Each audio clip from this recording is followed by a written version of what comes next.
अस्सलाम वालेकुम, welcome to पॉलिटॉक bye आगा ज़ुबैर खान। पाकिस्तान में जनरल इलेक्शंस के तकरीबन 2 हफ्ते बाद वफाकी और सूबाई हुकूमतों के बनाने का वक्त शुरू हो जाता है और इस हवाले से तमाम सवालात के लिए पर बात करने के लिए आज हमारे साथ मौजूद हैं सीनियर जर्नलिस्ट इमरान यकूब खान साहब। Welcome to the show sir. Thank you जनाब, आपका शुक्रिया। कैसे हैं आप सर? अल्लाह का शुक्र। सर सबसे पहले तो ये बताइएगा कि पंजाब में सुन्नी इत्तेहाद कौंसिल की खसूसी नशिस्तों के बगैर ही हलफ बर्दारी का इजलास बुला लिया गया है, बल्कि मुकम्मल हो गया है। आप इसको कैसे देखते हैं?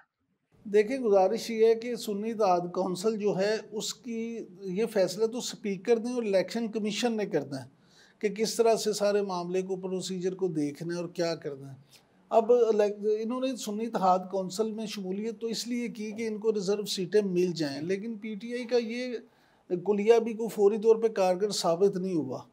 अब इलेक्शन कमीशन उस हवाले से क्या फ़ैसला करता है या इसके लिए भी उन्हें अदालतों में जाना पड़ता है। मुझे ऐसा लगता है कि शायद इसके लिए भी इन्हें अदालतों में ही जाना पड़े और इन्हें सीटें मिल तो जाएंगी, लेकिन अभी इतनी जल्दी मिलती शायद नज़र नहीं आती। लेकिन ये इजलास हो गया तो आप इसको कैसे देखते हैं? ये ज्यादती है या नहीं, देखिए, इजलास तो होना ही था। आप कितनी देर तक एक जमहूरी, एक देखिए, आइन और कानून के मुताबिक आपने अगर करना है तो आपको हलफ बर्दारी के लिए इजलास बुलाना ही पड़ेगा। जी। और जब नोटिफिकेशन हो जाता है उसके बाद आइन कहता है कि इतने दिनों में आप इजलास बुला लें, और उसके बाद हलफ हो तो हलफ के बाद आपने इतने दिनों में हुकूमत बनानी है।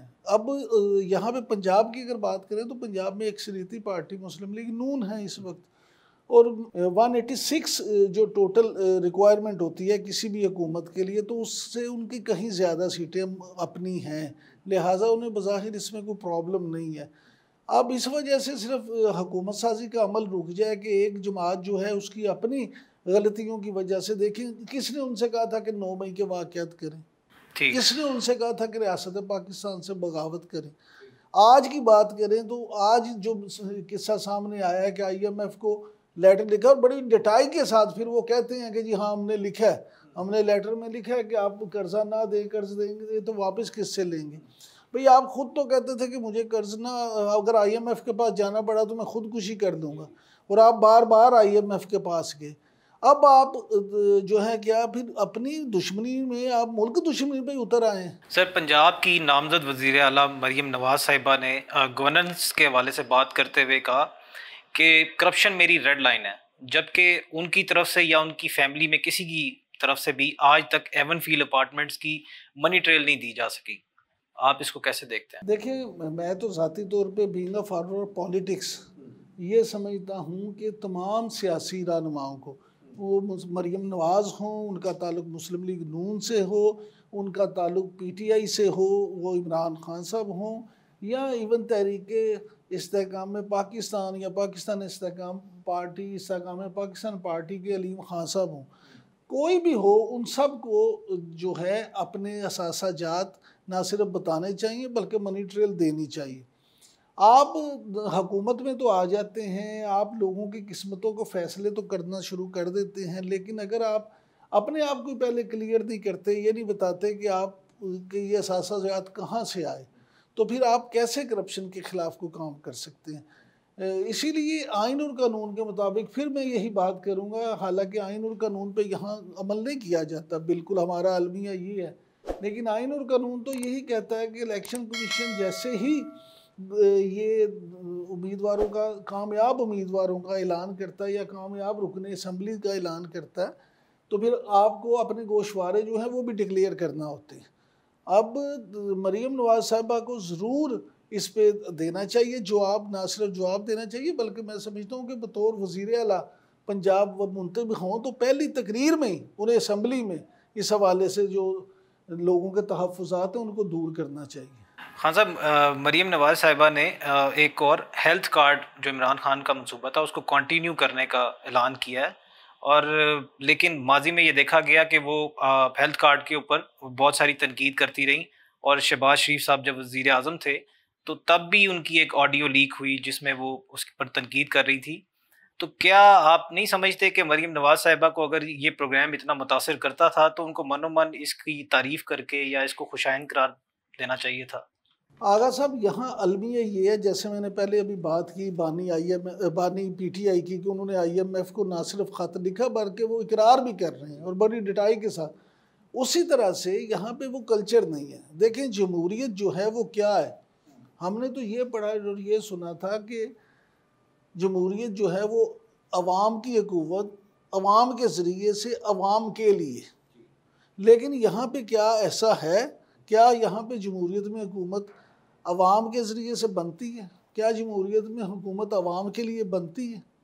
यहाँ तो आपको कोई ऐसी चीज़ नज़र नहीं आती। तो लिहाजा ये बड़ा अलमिया है कि हमारे यहाँ कोई अगर अच्छा काम करता है, कोई भी हुकूमत कोई अच्छा काम करती है, तो उसमें आप ये तो ज़रूर कहते हैं कि इसमें खराबियाँ ढूंढो जी, इसको आप बदनाम किस तरह से करो, आप इसको क्रिटिसाइज़ किस तरह से करो, लेकिन किसी में इतना ज़र्फ नहीं होता कि उसकी तारीफ़ भी करे। ये रवैये हमें बदलना होंगे। जब तक हम ये रवैये नहीं बदलेंगे तो जमहूरियत पनप नहीं सकती। कमिश्नर यकीनी तौर पर कानूनी तौर पर एक एक अहम ओहदा है, और जितना ये अहम है और उतना ही रिस्पॉन्सिबल भी है। और एक ऐसा शख्स जो ऐसे ओहदों पर फाइज रह चुका हो, उसकी तरफ से इलेक्शन रिगिंग के ऊपर एक कन्फेशनल स्टेटमेंट आना, फिर उस शख्स को इंटरिम गवर्नमेंट की तरफ से पागल या साइको डिक्लेयर करने की कोशिश की जानी, और वो शख्स उस स्टेटमेंट के बाद उसका गायब हो जाना, और अचानक से ठीक 3-4 दिन बाद उसका एक ईसीपी में बयान स्टेटमेंट आना, जिसमें वो उसने कहा कि मतलब ऐसा कुछ हुआ ही नहीं, और सारा मलबा पीटीआई पे डाल दिया, और ये कहा कि पीटीआई के प्रेशर की वजह से या पीटीआई के एक लीडर के कहने पर उसने ये बयान दिया। तो इज दिस अ जोक? मतलब सारा निज़ाम इस पर उसके बाद खामोश। आगा साहब, अभी आपने अपने सवाल में एक जिक्र किया था कि निगरान हुकूमत की तरफ से उन्हें पागल या साइको करार दिए जाने की कोशिश करें। तो अगर इससे आप पूरे एक्ट को देखें तो अपने दिल पे हाथ रख के भी मुझे ये बताएं कि आपको वाकई नहीं लगता कि वो पागल है? सर, बैरिस्टर गौर साहब ने कहा कि स्टेटमेंट तब्दील करने से हकीकत तब्दील नहीं हो सकती। मेरी गुजारिश सुने ना, मेरी गुजारिश ये है कि एक जैसे आपने खुद किलाबे मिलाए कि कमिश्नर कितना बड़ा अफसर हो। कमिश्नर जो है एक डिवीजन का, उसके नीचे 4-5-6 इजला होते हैं, उन सब का वो बिला शिरकत गैरे मालिक होता है। इंतज़ामी तौर पे उन सब मामलों को देखना होता है। अब आप आके पब्लिकली तमाम मीडिया के सामने कन्फेस करें और ये कहें कि मैं तो आज भी खुदकुशी करने लगा था, मेरा तो ज़मीर मेरी बड़ी मलामत कर रहा है कि मैंने तो, मेरे साथ बड़ा जुल्म हुआ है और मैंने ये जुल्म किया है कि मैंने अपने नीचे जो आरोज थे उनसे ज़बरदस्ती जीते हुए लोगों को हरवाया है और 50-50 हज़ार की लीड दिलवाई। जी जी। यहाँ तक अगर आप देखें तो इस एक्ट पे हर बंदे ने कहा कि यार ये कमिश्नर की वाकई शायद जो है ना नीयत ठीक हो गई है, शायद इनका ज़मीर जाग उठा है, शायद इन्हें अल्लाह ने हदायत दे दी है। और पीटीआई के लोगों ने तो इस पे कमाल कर दिया ना। सोशल मीडिया तो उनकी गेम है, सोशल मीडिया पे उन्होंने उठा दिया और उन्होंने कहा वाह वाह वाह इनकलाब आ गया, कमिश्नर ने ये कर दिया है और कमिश्नर इनकलाब ले आया।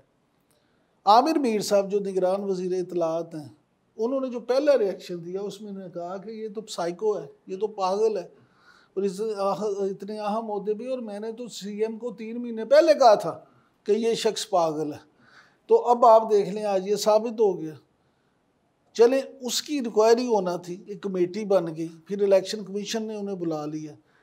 आज जो उनका रिएक्शन आया है, जो उन्होंने बिल्कुल अपना 180 डिग्री तब्दील करके कहा है, मुझे आप ये बताएं कोई जी शऊर आदमी, इतने अहम ओहदों पे फाइज रहने वाला आदमी ये काम कर सकता है? लेकिन कुछ लोग ये भी कह रहे हैं, इमरान खान साहब ने कहा कि उनका सॉफ्टवेयर अपडेट कर दिया गया। अच्छी बात है, हम इमरान खान साहब की बात मान लेते हैं। अगर उनका सॉफ्टवेयर अपडेट कर लिया गया और उनका सॉफ्टवेयर अपडेट हो गया और उन्होंने सॉफ्टवेयर अपडेट होने के बाद अपना बयान बिल्कुल बदल लिया, तो मुझे ये बताएं कि जिन लोगों ने उनका सॉफ्टवेयर अपडेट करने के बाद उनसे ये बयान दिलवाया, मुझे तो उनकी अकल पे भी बातम करने को दिल चाहता है। कोई उनकी ये बात मानने को तैयार है? मेरे ख्याल में कमिश्नर के इस दूसरे बयान के बाद मामला मजीद कंट्रोवर्शियल हो गया। अनफॉर्चुनेटली पाकिस्तान में होता ही ऐसे है। हाँ जी, मामले की जो क्रेडिबिलिटी है उस पर 100 तरह के सवाल। अब आप मेरिट पे भी कोई इंक्वायरी कर लें ना, तो उसका रिजल्ट 0/0 आए। उसकी बुनियादी वजह यह है कि आपने उस मामले को इतना गंदा कर दिया। मुझे बताएं कि आप अब कौन सा कमीशन और कौन सी कमेटी कमिश्नर के पहले बयान पे यकीन करेगी या दूसरे पे? ऐसा ही है।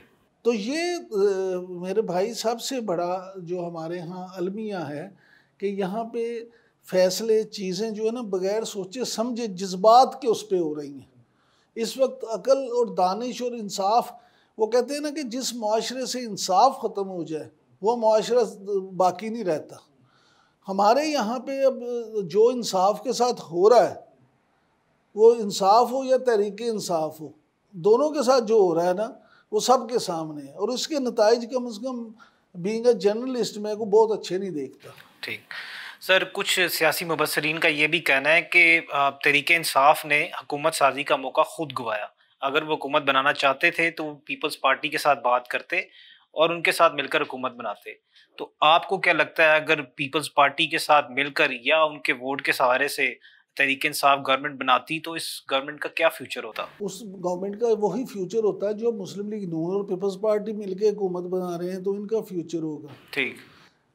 पाकिस्तान की बात छोड़ दें, पूरी दुनिया में जमहूरियत जो है, मदर ऑफ डेमोक्रेसी किसको कहा जाता है? सर बरतानिया। बरतानिया। बिल्कुल।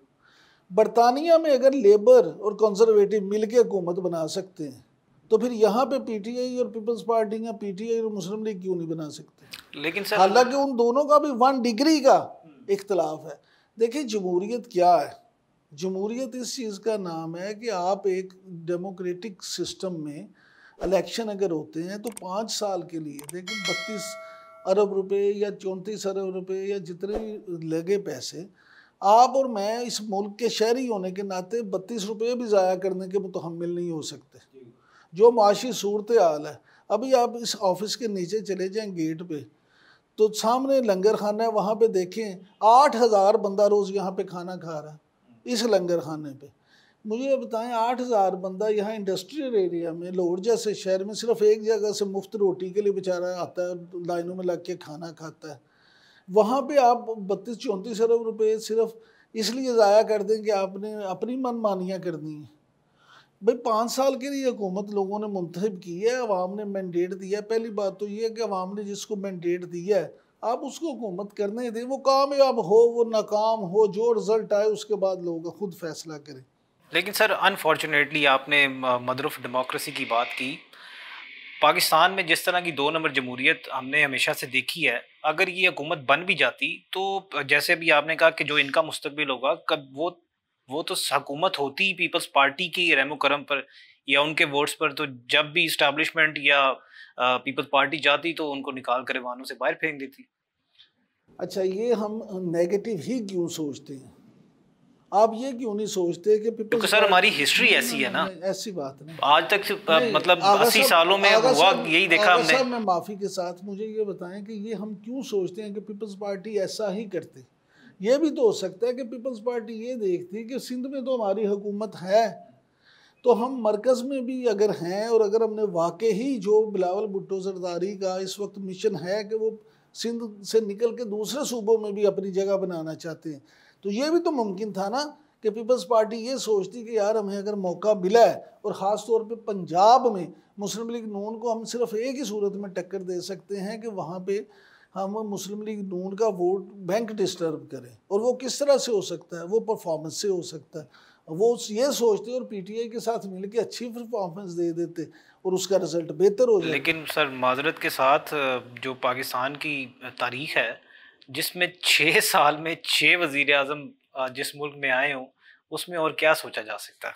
आगा साहब आपकी बात ये ठीक है, लेकिन मैं ज़ाती तौर पे समझता हूँ, आप इसको ऑप्टिमिज्म कहें या जो भी कहें, कि पाकिस्तान में हालात इतने ख़राब हो गए हैं ना कि मज़ीद ख़राब हो नहीं सकते, मज़ीद गंद पड़ नहीं सकता। अब चीज़ें बेहतरी की तरफ ही जाएंगी। अगर बेहतरी की तरफ नहीं जाएंगी तो खुदा न खास्ता फिर ये मुल्क कायम रहने के भी बड़े सवाल उठ जाएंगे। इससे ज़्यादा गंद हो नहीं सकता। आप जैसे जो नौजवान हैं, जो हमारी अगली नस्ल है, देखें वो आज बड़े स्ट्रेट फॉरवर्ड हैं। वो किसी बात को सुनने के लिए, समझने के लिए या मसलहत को बर्दाश्त करने के लिए तैयार नहीं है।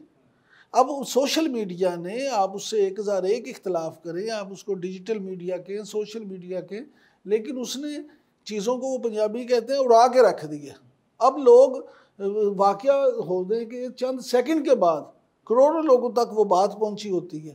अब मामला ये नहीं है कि वो आप लोगों से कोई बात छुपा सकें, और अगर आप लोगों से बात छुपा नहीं सकेंगे तो फिर आपको कहीं ना कहीं तो कोई अच्छा रिजल्ट देना होगा। सिर्फ नेगेटिविटी की बुनियाद पे तो आप कामयाब नहीं हो सकते। जी सर, इलेक्शंस के हवाले से एक थ्योरी ये भी है कि जैसे हामिद मीर साहब ने इलेक्शन से पहले ही कहा कि इस बार सिर्फ -1 नहीं होगा, कोई और भी माइनस होने जा रहा है। तो इसी तरह से जब रिजल्ट्स आए तो हमने देखा कि नवाज शरीफ साहब को भी शिकस्त का सामना करना पड़ा, और उनकी काबीना के जो बहुत खास लोग जो हमेशा उनकी काबीना में होते थे, उनके साथी, उनको भी शिकस्त का सामना करना पड़ा।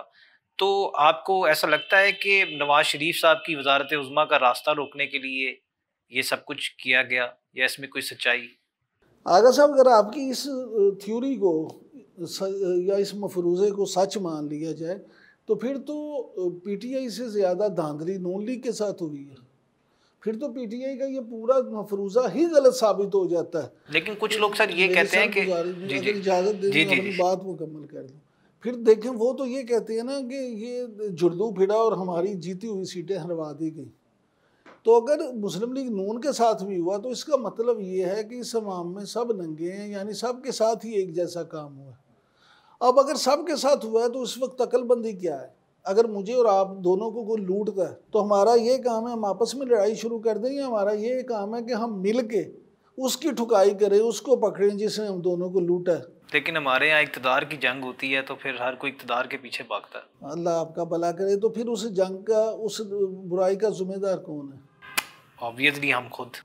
इतराज़ हम दूसरों पे करते हैं कि आप अपनी हदूद में रहें, हमारे काम में दखल ना करें, लेकिन हम मौका तो खुद देते हैं। बिल्कुल। अगर हम खुद ही अपने सिस्टम को, इस जमहूरियत को ठीक नहीं करना चाहते, अगर हम अपनी पार्टी में तो जमहूरियत लाना नहीं चाहते, गौहर अली खान ये तो फैसला कर नहीं सकता कबीना के साथ बैठ के कि जो वजारत उज़्मा का या वजारत आला का कैंडिडेट कौन होगा। पूरी मुस्लिम लीग नून बैठ के ये फैसला नहीं कर सकती कि वज़ीर आला पंजाब कौन होगा। पूरी पीपल्स पार्टी मिलकर ये फैसला नहीं कर सकती कि वज़ीर आला सिंध कौन होगा। पूरी जमीयत उलमा इस्लाम ये मिलकर फैसला नहीं कर सकती कि उनका वजारत का कैंडिडेट कौन होगा। जब जमातों में इतनी भी जमहूरियत नहीं है तो मेरे भाई फिर आप किस जमहूरियत की बात करते हैं? फिर हम क्यों किसी पे एतराज़ करते हैं? फिर तो आप खुद ये जो फिर आप जिनको कहते हैं कि वो घुस बैठी हैं या आपके सफ़ों में वो हलचल मचाते हैं, अपनी मर्जियाँ करते हैं, तो मौका तो आप खुद देते हैं। फिर तो वो हक बजाने में, ये करने में कि आप अपने अपने जूतों में दाल बांटते जाएं और उनको मौका देते जाएं। फिर आपके साथ यही होगा, हर इलेक्शन में धांधली होगी, आपको भी रोका जाएगा, मुझे भी रोका जाएगा, सबको रोका जाएगा, और फिर अपनी मर्जी से एक डिवाइड मैंडेट बना के, तो वो डिवाइड एंड रूल वाली बात है, उस पर वो फिर अपनी मर्जी करेंगे। सर कुछ लोग ये भी कहते हैं, यहाँ तक कह रहे हैं कि शहबाज शरीफ साहब को इस सारी चीज़ का इल्म था जो कुछ होने वाला था, और क्योंकि इस्टेब्लिशमेंट चाहती थी कि शहबाज शरीफ साहब वजारत उज़्मा पे आए तो ये सब कुछ हुआ। क्या ऐसी कोई इसमें कुछ सच्चाई है नजर आती? देखिए, शहबाज शरीफ ने अगर सिर्फ शौक में वज़ीर आज़म बनना होता ना तो उन्हें माजी में बहुत दफ़ा ये ऑफ़र हो चुकी थी। वो फिर मुशर्रफ दौर में बन जाते, वो फिर बाद में भी बन जाते, जब जनरल बाजवा ने कहा था उस वक्त ही वो बन जाते।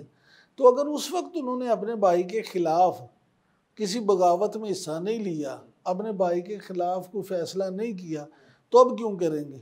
माजी, जिस तरह आप कहते हैं हमेशा, आप अभी इस इंटरव्यू में 3-4 दफ़ा माजी की मिसाल दे चुकी हैं, तो इस मामले में भी अगर आप माजी की मिसाल देंगे तो शहबाज शरीफ को तो आपको क्लियरेंस देना होगी कि वो इस तरह के काम नहीं कर सकते। बाकी एक बात आपको मैं बता दूं कि सियासत के सीने में दिल नहीं होता, कुछ भी हो सकता है। हाँ जी सर, पीटीआई के सेनेटर अली ज़फ़र ने, जैसे भी आपने भी पहले बताया एमएफ वाला, उन्होंने इमरान खान से मुलाकात के बाद मीडिया से बात करते हुए बताया कि इमरान खान आईएमएफ को इलेक्शन रिगिंग के वाले से ख़त लिखने जा रहे हैं, जिसमें वो आईएमएफ से कहेंगे कि जिन हलकों में इल्ज़ामात, रिगिंग के इल्ज़ामात हैं, उनमें ऑडिट कराया जाए। अगर ऑडिट के बगैर लोन दिया जाता है तो ये पाकिस्तान के लिए नुकसानदेह होगा। तो क्या इमरान खान का IMF को इलेक्शन रिगिंग के हवाले से खत लिखना ठीक है, और अगर ठीक है तो इसके क्या असरात होंगे? आगा साहब, अगर आपके अपने घर में कोई लड़ाई झगड़ा हो तो आप आपस में वो बात करेंगे, या बाहर जो आपके घर के कोने पे यूनाइटेड बैंक है उसके मैनेजर से जाके कहेंगे कि आओ मैनेजर साहब साढ़े घर की लड़ाई मुकाओ? लेकिन अगर वो भी साडा बिल ना जमा करना, साड़ी बत्ती कटनी चाहिए। भाई मामला ये है कि IMF का इससे ताल्लुक क्या है? वो बैंक मैनेजर भी आपसे यही कहेगा ना कि जी मेरा तो कोई ताल्लुक नहीं है। IMF, मैं कहता हूँ जी 100% धांधली हुई। इमरान खान साहब जो कहते हैं वो कम कहते हैं, उन्हें उससे भी ज़्यादा सीटों पे हरवाया गया। लेकिन क्या IMF का इस सारे प्रोसेस से, इस सारे प्रोसीजर से, इस सारे अमल से कोई दूर दूर का ताल्लुक है? IMF पूरी दुनिया में आज तक जब से बनी है उसका ये मैंडेट है कि पूरी दुनिया में किसी पे भी ये मुतालबा ही कर सके कि आप धांधली की तहकीकात करें। भाई IMF एक मालियाती इदारा है, मॉनिटरी इदारा है। उसने आपको सिर्फ ये बताना है कि आप ये पैसे अगर हमसे कर्ज ले रहे हैं तो आप इस्लाहात करें और उसके बदले हमारे पैसे वापस कर दें। आप यकीन करें, हम पूरी कौम को इस पहले ये बेवकूफ़ बनाते रहे हैं कि IMF के कहने पे बिजली महंगी हो रही है, गैस महंगी हो रही है। भाई उन्होंने तो कभी नहीं कहा। वो तो कहते हैं अपनी टैक्स कलेक्शन बेहतर करें। आप उसका आसान ये सोचते हैं अच्छा पेट्रोल पे लेवी टैक्स बढ़ा दो, बिजली महंगी कर दो, डायरेक्ट टैक्स, सुई गैस महंगी कर दो ताकि पैसे आ जाएं और आप IMF को किस दें। IMF को इससे कोई सरोकार नहीं है। IMF कहती है आप भले पेट्रोल मुफ्त दें लोगों को, बिजली मुफ्त कर दें, हमें इस पे इतराज़ नहीं है। तो सर ये जो पहले कहा जाता रहा कि IMF ने ये शराइत रखी हैं कि इस सेक्टर में से इस तरह पैसे निकाले जाएं, इस सेक्टर में वो खुद मॉनिटर करेंगे, ये सब गलत था? वो ये कहते हैं, आप एक बात को समझे टेक्निकल, IMF आपसे ये कहती है कि आप इस्लाहात करें। आप अगर देखें,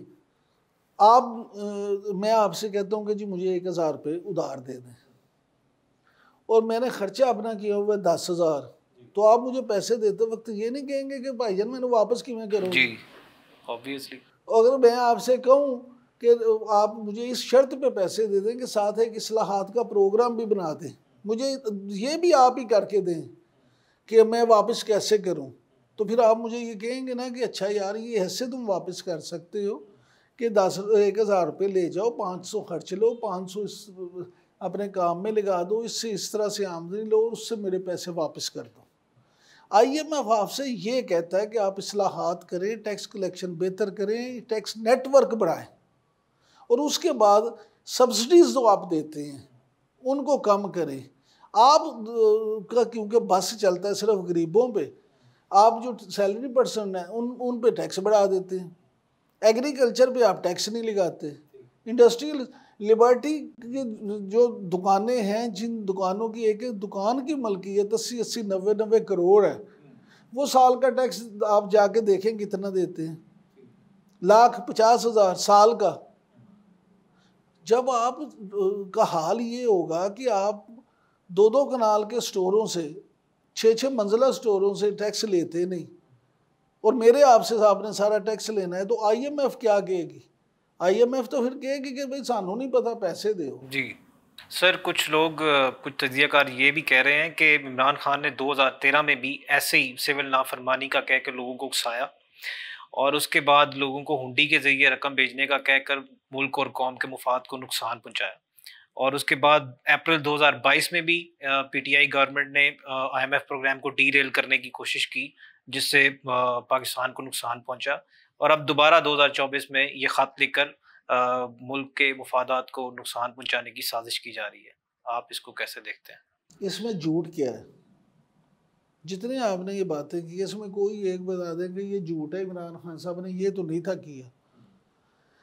इमरान खान साहब, मैं खुदा न खास्ता बिल्कुल ये नहीं कह रहा कि वो गद्दार है, मैं बिल्कुल नहीं ये कह रहा कि वो मुहब्बे वतन नहीं है। कौमी मुफाद से अपने आप को, हाँ जी, वो अपने आप को वो समझते हैं कि उनके अलावा इस मुल्क के लिए कोई ऑप्शन ही नहीं है। ये मुल्क भी एक ही ऑप्शन है, ये मुल्क अगर चलना है तो खान साहब के साथ ही चलना है, नहीं तो ना ये मुल्क चलना चाहिए ना खान साहब चलने चाहिए।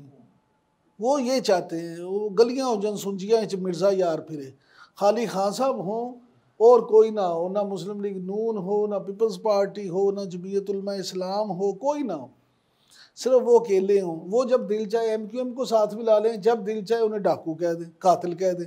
वो जब दिल आए सबसे बड़े डाकू परवेज़ लाई को वज़ीर आला बना दें, जब दिल चाहे उनको अलग कर दें। वो जब दिल चाहे मौलाना डीज़ल करते रहें, जब दिल चाहे उनको गले लगा लें। वो जब मसलन उनके इख्तियार में जो हो वो करते चले जाएं, ना उन्हें कोई रोके ना टोके, वो तो फिर तो सब कुछ ठीक है। लेकिन एक अलमिया ये है कि उनके जो मानने वाले हैं, उनके जो चाहने वाले हैं, मैं जो बातें कर रहा हूँ, आप जब ये लगाएंगे तो उस पर आप देखेंगे कि नीचे कमेंट्स माशाल्लाह कैसे आते। यानी अदम बर्दाश्त, पोलराइजेशन इस सोसाइटी में इतनी ज़्यादा हो गई है कि हम आज़ादी इज़हार राय की बात तो करते हैं, लेकिन क्या हम बर्दाश्त भी करते हैं? ऐसा ही है। मेरा और आपका 1000 इख्तलाफ हो सकता है, लेकिन मुझ में इतना हौसला होना चाहिए कि मैं आपकी बात को बर्दाश्त करूं, आप मेरी बात को बर्दाश्त करें। मानना या ना मानना ये आपका और मेरा ज़ाती हक और फैसला है, हम भले उसको ना माने, लेकिन हम तो सुनने के लिए तैयार नहीं हैं। अब इसमें जब जो लोग ये बात करते हैं कि इमरान खान साहब ने ये किया, तो माजी का ट्रैक रिकॉर्ड, वो कहते हैं ना कि याद माजी अजाब है यार, अब छीन ले मुझसे हाफजा मेरा। तो वो इमरान खान साहब ने बातें तो सारी की हैं, अब उन्हें भुगतना भी पड़ेंगी। जब वो अपने जलसों में, अपनी प्रेस कॉन्फ्रेंसेस में बतौर वज़ीर आज़म वो वीडियो वॉल पे चलवाते थे कि देखेंगे क्या कहते थे, देखेंगे क्या कहते थे, देखेंगे क्या कहते थे, तो अब अपना भी वही है। आप किसी के लिए जो कुआं खोदते हैं, अल्टीमेटली आपको उसमें गिरना पड़ता है। आप अगर 2018 में इस्टेब्लिशमेंट के कंधे पे चढ़ के आए थे, तो अब उसी इस्टेब्लिशमेंट ने अगर आपके साथ ये किया तो आपको बुरा लग रहा है, भैया आप भी उस वक्त ना करते। ऐसा ही है सर। PTI का अमेरिका से इलेक्शन रिगिंग के हवाले से नोटिस लेने और इलेक्शन के मामलात पर नज़र रखने के का जो मुतालबा है, इसको आप कैसे देखते हैं? मैं फिर वही बात करूँगा कि अमेरिका बहादुर कौन होता है। मतलब एक तरफ तो आप ये दावा करते हैं कि जनाब मैंने तो एब्सोल्युटली नॉट कह दिया था, यू ब्लडी अमेरिकन्स, तुम्हारी ये जुर्रत हम नहीं मानते, हमने तो उनका जो आया था हमें साइफर, हम तो लड़ा के कहते थे कि खबरदार ताड़ी ऐसी तैसी। अब आप किस मुंह से अमेरिका से कहते हैं? अब आप किस मुंह से ये कहते हैं कि अमेरिका बहादुर आए और हमारे यहाँ पे जो ये फैसला करे कि ये रिगिंग हुई है और इसको रोके? भाई वो कौन है? अमेरिका क्यों आएगा? और अगर आएगा तो हम क्यों उसे दावत देते हैं बार बार? इसका मतलब है आपकी खुद मुख्तारी या आज़ादी सिर्फ आपकी ज़ात तक की है कि आपको कोई ना पूछे, जब दूसरे आ जाए तो उनको हर कोई पूछे। सर इलेक्शंस, जनरल इलेक्शंस को लेकर के नताइज को लेकर मौलाना फजल रहमान की क्या बेचैनी है? मौलाना साहब की बेचैनी ये है कि वो ये समझते हैं कि ख़ास तौर पे KP में उनके साथ भी ज़्यादती हुई। अब ये कैसी मज़ेदार चीज़ है कि PTI ये कहती है जी पूरे इलेक्शन जो थे वो धांधली ज़्यादा थे, तो जहाँ वो जीते हैं वो बड़े फेयर एंड फ्री थे, यानी KP में कोई धांधली नहीं हुई, बाकी पूरे मुल्क में धांधली हुई है। इस ये कमाल है भाई, धांधली यानी एक सूबे में तो आपके दुश्मनों ने आपको फ्री हैंड दे दिया और दूसरे सूबों में उन्होंने आपको हरवा दिया। वो तो कहते हैं ना KP में वोट ही बहुत ज़्यादा पड़ गया, नामुमकिन था उधर कुछ। नामुमकिन दुनिया में कुछ नहीं होता, सिर्फ असल चीज़ ये है कि पॉलिसी साज जो होते हैं उन्होंने अपने उसके मुताबिक पॉलिसीज़ बनानी होती हैं। अब गैब का इल्म तो अल्लाह को है, मुझे तो नहीं पता कि उनके जहन में क्या है, पॉलिसी साजों के जहन में, कि उन्होंने KP में क्या सोच के ये नताइज सामने लाए हैं वो। लेकिन मौलाना साहब हों या कोई भी हो, मैं समझता हूँ ज़ाती तौर पे कि हर जमात को और हर लीडर को ये हक़ हासिल है कि वो अपने साथ होने वाली ज़्यादती का ना सिर्फ इजहार करे बल्कि उसकी तहकीकात का मुतालबा भी करे, और उसके बाद साफ़ और शफाफ जो इलेक्शन की हम बात करते हैं, इलेक्शन हमेशा वो साफ़ और शफाफ होता है जो सिर्फ ज़ुबानी कलामी ना हो, बल्कि जो साफ और शफाफ नज़र भी आए। तो अनफॉर्चुनेटली 2024 के इलेक्शन जितने मर्जी साफ और शफाफ हों, वो साफ और शफाफ नज़र नहीं आए। उन अब सारी ज़िंदगी हिस्टोरियन जब भी हिस्ट्री लिखेगा तो ये 2024 के इलेक्शन उसमें मुतनाज़े ही होंगे। सर क्या पाकिस्तान में आज से पहले भी कोई इलेक्शन साफ और शफाफ हुए थे? सुना है जी, हमारी पैदाइश से पहले सुना है, कोई 1970 में हुए थे। बाकी तो हमने नहीं सुना। सर शहबाज शरीफ साहब की सरबराही में ये जो गवर्नमेंट बनने जा रही है वो यकीनी तौर पर पीपल्स पार्टी के वोट्स के साथ बनेगी और एक लाचार और कमज़ोर हुकूमत होगी। तो पाकिस्तान को दरपेश जो मसाइल हैं जैसे पॉलिटिकल डिस्टेबिलिटी है और उसके बाद इकनॉमिक मसाइल हैं, मुआशी तौर पर पाकिस्तान की इकॉनमी बहुत तेज़ी से गिर रही है। तो इन सारे मसाइल को अगर देखा जाए तो क्या ये हुकूमत कुछ कर पाएगी इन मसाइल को हल करने के लिए? देखिए, ये ही अब आज एक जो है ना मिलियन डॉलर क्वेश्चन है कि क्या ये कर पाएंगे, और अगर कर पाएंगे तो कैसे। अब ये मैं आपसे अर्ज करूं, इमरान खान साहब का तो छक्का लगा है। ये जो PDM-2 हुकूमत है ना, ये असल में इमरान खान का छक्का है जी। क्योंकि जिन मुश्किल हालात में ये हुकूमत बनने जा रही है, हर बंदा ये कहता है कि ये कंपनी नहीं चलनी। अगर ये कंपनी नहीं चलनी तो फिर किसको फ़ायदा होगा। लिहाजा मुस्लिम लीग नून और पीपल्स पार्टी उन दोनों की सर्वाइवर ही अब इस बात में है कि वो कुछ करके दिखाएं। अगर वो कुछ परफॉर्म नहीं करते, अगर वो कुछ बेहतर नहीं करते, तो फिर वो कहते हैं तुम्हारी दास्तां तक ना होगी दास्तानों में। लेकिन सर पीपल्स पार्टी ने तो अपने आप को बड़े स्मार्टली प्ले करके अलहदा कर लिया ना। वो मुस्लिम लीग के सेनेटर ने एक बयान भी दिया कि वो चाहते हैं कि कुछ जमातें चाहती हैं कि वो साहिल पे खड़े होकर देखें, वो समंदर के अंदर आना नहीं चाहते। तो पहले भी मैं माजी में देखा जो PDM की हुकूमत थी उसमें भी पीपल्स पार्टी ने बहुत स्मार्ट प्ले करते हुए अपने आप को सारी चीज़ों से अलग कर लिया, हालांकि वो उसका हिस्सा थे। इस बार भी तमाम चीज़ें लेने के बावजूद वो वजारतें ना लेके ये जाहिर करना चाहते हैं कि हमारी कोई जिम्मेदारी नहीं है। तो क्या मतलब इस तरह की हुकूमत कैसे मसाइल हल कर पाएगी? आगा साहब, आप ऑन एवरेज रोज़ाना कितने लोगों से मिलते हैं? सर कोई 20-25 लोगों से मुलाकात होती। उन 20-25 लोगों में आपको कोई एक बंदा मिला जिसने ये कहा हो कि पीपल्स पार्टी बेकसूर है, PDM की हुकूमत में सिर्फ नून लीग ही ऑब्वियसली नहीं सर। अब ये चीज़ें नहीं बिकती। तो बिलावल फिर खुल साहब के आ अपने, जाते सर, लेते हाँ जी, वजारते। बिलावल साहब जो मर्जी अब कहते रहे या जो मर्जी स्ट्रेटजी बनाते रहे, ये अब कोई मानने को तैयार नहीं है कि पीपल्स पार्टी उस हुकूमत का हिस्सा नहीं थी, सिर्फ नून लीग। अगर ये कोई मानता तो पंजाब में पीपल्स पार्टी के साथ ये हाल होता। सही। मुझे बताएं ना, सिर्फ सिंध में सीटें लेने से वो समझते हैं कि उनको दाग उनका धुल गया, ऐसे नहीं होता। तो ये अब भी वो वजारतें लें या ना लें होगा, असल मसला वजारतों का वफाक में नहीं है। असल में पीपल्स पार्टी पंजाब में वजारतें लेना चाहती है और मुस्लिम लीग नून ये चाहती है कि हमारी तो मतलूबा तादाद से वैसी ही सीटें ज़्यादा हैं तो हम आपको क्यों दें। पीपल्स पार्टी यहाँ पे सीनियर मिनिस्टर भी अपना लिखवाना चाहती थी। अपने उनके 10 अरकान हैं और उनमें से वो 2-3 को वज़ीर बनाना चाहते थे। अब मुस्लिम लीग नून इस पे मानने को तैयार नहीं थी। तो ये जो मामले हैं सब इसी तरह से हैं। हमारे यहाँ अनफॉर्चुनेटली सियासत जो है ना वो इक़्तिदार के लिए है, सियासत बराए खिदमत नहीं है, ये लस्ट है।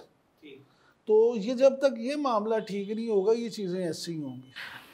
खान साहब सोशल मीडिया के हवाले से रियासत का जो बयान आ रहा है सामने कि मौक़िफ़ है उनका कि हम जो डिस इन्फॉर्मेशन फैला रहे हैं या जो शर फैलाने वाले अनासर हैं उनके ख़िलाफ़ सख्त कार्रवाई करेंगे और रूल ऑफ लॉ की एक बात की जा रही है। और दूसरी तरफ पाकिस्तान में सहाफ़ियों को उठाया जा रहा है रियासत की तरफ से और तशद्दुद किया जा रहा है प्रोटेस्ट करने वालों के ऊपर, सियासतदानों को उठाया जा रहा है। मुल्क में अवामी समाजी साइट एक्स बहुत दिनों से बंद है, उसकी कोई जिम्मेदारी लेने को तैयार नहीं है। इलेक्शन के दौरान इंटरनेट बंद कर दिया गया जिसका कोई जवाब देने को तैयार नहीं है। तो इन दोनों चीज़ों को रूल ऑफ लॉ के ज़िम्मे में कैसे जस्टिफाई कर सकेगी रियासत? अभी मैंने आपको पिछले सवाल के जवाब में ये कहा था कि अब आवाम को बेवकूफ़ नहीं बनाया जा सकता। यही जवाब उस सवाल का भी है। देखिए, वो रियासत की कोशिश करे, पीपल्स पार्टी करे, नून लीग करे या इमरान खान साहब करे। अब आप 21वीं सदी में 2024 में आवाम को और ख़ास तौर पे नौजवान आपके देखें आबादी का 65%, यानी अक्सरियत अब आपकी यहाँ नौजवान है। 18 साल से 35 साल तक की उम्र के लोग जो हैं। अब मुझे बताएं, अगर आपके आधी आबादी इतनी है तो आप उनको किस तरह से बेवकूफ़ बना सकते हैं। लेकिन एक बात मैं ज़रूर ये कहूँगा कि एक तरफ जहाँ हम ये मुतालबा करते हैं कि आज़ादी इज़हार राय पे कोई कदगन नहीं होनी चाहिए, उसी तरह से मैं बीइंग अ जर्नलिस्ट और एक ज़िम्मेदार सहाफ़ी के तौर पे ये समझता हूँ कि हमें मीडिया, ख्वाह वो प्रिंट मीडिया हो, इलेक्ट्रॉनिक मीडिया या सोशल मीडिया, उसका हिस्सा बनने के बाद हरगिज़ ये भी नहीं समझना चाहिए कि हमें लाइसेंस टू किल मिल गया। हम जिसकी मर्ज़ी पगड़ी उछाल दें, जिसके बारे में जो मर्ज़ी कह दें, हमें कोई पूछने वाला नहीं है। हमें खुद कोई अपना भी ज़ाब्ता अखलाक बनाना चाहिए। हमें खुद अपने भी रूल्स ऑफ जो है ना गेम वो को तय करने चाहिए। पूरी दुनिया में मुझे बताएं, वेस्ट में, मिडल ईस्ट में आप सोशल मीडिया नहीं है, वहाँ पे एक्स नहीं है, वहाँ पे लोग फेसबुक इस्तेमाल नहीं करते जी। लेकिन वहाँ पे क्यों नहीं इस तरह की चीज़ें होती? क्योंकि कानून की बालादस्ती है। आपके मुल्क में जब कानून की बालादस्ती होगी तो इस तरह की चीज़ें नहीं होंगी। यहाँ सबको पता, जो मर्ज़ी कर दो। यहाँ पे मुख्तलिफ चैनल्स जो प्रोग्राम और जो न्यूज़ और जो चीज़ें चलाते हैं, इवन करंट अफेयर्स के प्रोग्राम्स में जो बातें होती हैं वो यूके बीम में क्यों नहीं होती? वहाँ क्यों अलग लोग रखे हुए हैं जो उसको एडिट कर देते हैं? भाई जाने दें, आप तो सही बात कर रहे हैं ना, तो फिर वहाँ क्यों नहीं चल सकती? क्योंकि वहाँ पे डेफर्मेशन के कवानीन बड़े सख्त हैं। ARY को 4 लाइसेंस खोने पड़े, लाखों पाउंड जुर्माना देना पड़ा। आपको पता है ARY यूके में अपने नाम से नहीं है। ठीक। किस वजह से? इस वजह से कि आपने खबर किसी के बारे में गलत चला दी, किसी के बारे में गलत बात कर दी। यहाँ पे आपको फिर बाद में उसको लीगली फेस भी करना। हाँ जी, यहाँ पे आप जो मर्जी करते, जो आपके दिल में आ जाए वो कह दें, कोई पूछने वाला नहीं है, तो ये भी तो गलत है ना। बिल्कुल। मैं खुदा ना हंसता जस्टिफाई नहीं कर रहा, लेकिन मैं ये ज़रूर चाहता हूँ और ये ज़रूर कहता हूँ कि रियासत को सहाफ़ियों पे किसी किस्म की को कदगन नहीं लगानी चाहिए। रियासत हमारे कवानीन नहीं बना सकती, हमें खुद अपने लिए को ज़ाब्ता अखलाक ज़रूर बनाना चाहिए जिससे दूसरों को तकलीफ़ ना हो। इमरान याकूब खान साहब, आपके वक्त का बहुत बहुत शुक्रिया। पाकिस्तान को इस वक्त जितने मसाइल दरपेश हैं उनमें से सबसे बड़ा मसला गिरती हुई मईशत है, और बिजली और गैस के बढ़ते हुए बिलों की वजह से पाकिस्तान में बहुत तेज़ी के साथ कॉटेज इंडस्ट्री बंद होती जा रही है। आम आवाम अपनी ज़रूरियात ज़िंदगी रोज़मर्रा की पूरी करने से कासिर है। तो देखना ये है कि जो हुकूमत बनने जा रही है वो इन सारे मसाइल को हल करने के लिए क्या इक़दाम उठाते हैं, उनको कैसे हल करते हैं। आज के प्रोग्राम के में इतना ही, फिर मिलेंगे इंशाल्लाह। अल्लाह हाफ़िज़।